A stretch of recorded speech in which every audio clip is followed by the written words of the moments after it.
عارفين انتوا لما تروحوا اي شغل جديد بيبتدي مدير الشركة يكلمك يحسسك انك انت ايه، واو يخرب بيتك ايه اللي انت في، تحس ان انت ليك وده الفعلي يعني. ده اصلا فعلا انت بتبقى داخل اي شركة هما بيبقوا محتاجينك جدا، ولو مش محتاجينك ما يقبلكش في الشركة ولا يطلبوه ناس ولا اي حاجة. بس بعد اما رجلك تخطي عتبة الشركة اطلع. اه والله ليه؟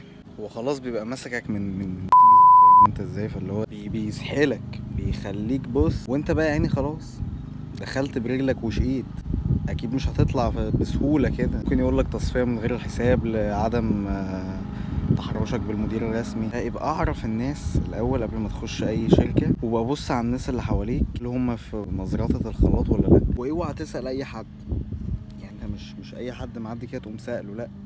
خد بالك من الطيور الجارحة اللي بتبقى في الشركة، دول بيبقى عندهم منقار لولبي، لو لدغك هيجيب دمامل.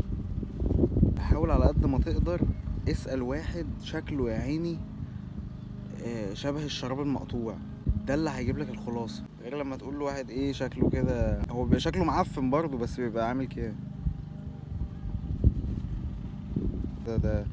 ده ما تقولوش سلام عليكم، تقول له شالوم.